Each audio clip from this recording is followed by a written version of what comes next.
Here in France, hundreds of farmers have blocked the main highways all around Paris, and this for a second day. They're trying to pressure the government into helping them out of the dire conditions they have found themselves in the wake of the war in Ukraine. The farmers are hoping to get concrete answers from France's new Prime Minister, Gabriel Attal, who is due to make a statement on the situation today at 3 p.m. Liza Kaminov is covering the protest for us. She joins me now live from the A6 highway just south of Paris. Liza, what's the latest? So I am just south of Paris, and as you can see behind me, a very long line of around 120 tractors spreading just over 1 kilometre.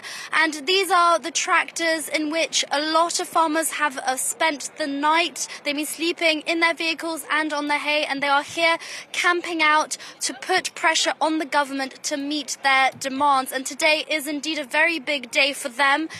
They were waiting for some answers from the Prime Minister's meeting with the presidents of the farmers' unions last night. They haven't had any answers yet, so they are waiting for the meeting this afternoon. Now, speaking to some farmers today, we've encountered a lot of beet crop farmers and farmers who grow wheat and barley. And there are several concerns which keep being reiterated. And the first is that they want the EGalim law, the agricultural law, which is meant to prevent them from selling at loss. They want this law to be respected. They say many companies are not respecting it, and they continue to have high production costs and sell for much cheaper than what it takes to produce.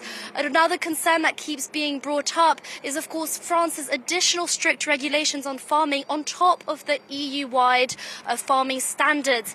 One beet crop farmer told me that the ban on neonicotide pesticides really put him at a disadvantage with his competitors from other countries, because this pesticides would allow him to grow beet crop without fear of disease spreading. But the ban on the pesticide means that now he has no idea how much he will produce every year and how much will be affected.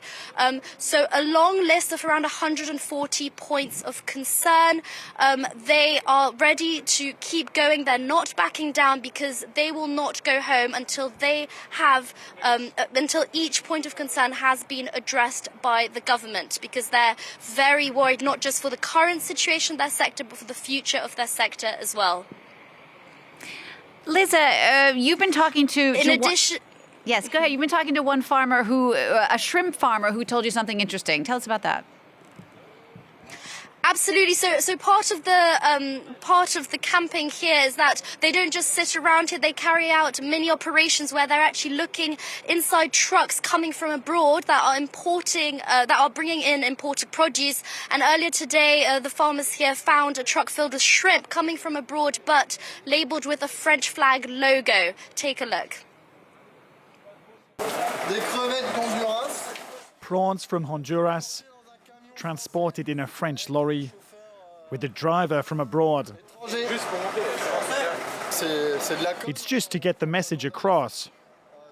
We're not going to vandalize anything unless we want to keep a couple crates for our barbecue. There won't be any damage. It's just to show the current state of affairs in France.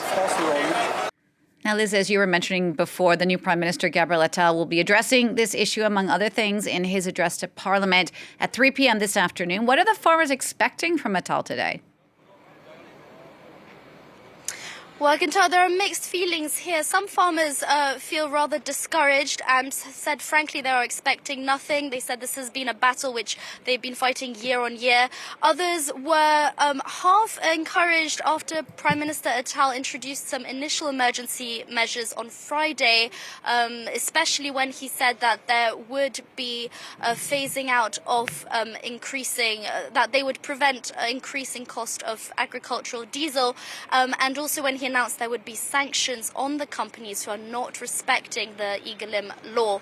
But the overall feeling is that everyone is determined to continue the fight, and no one will budge until they are given a clear set of measures, not just on a national level, but also at a European Union level.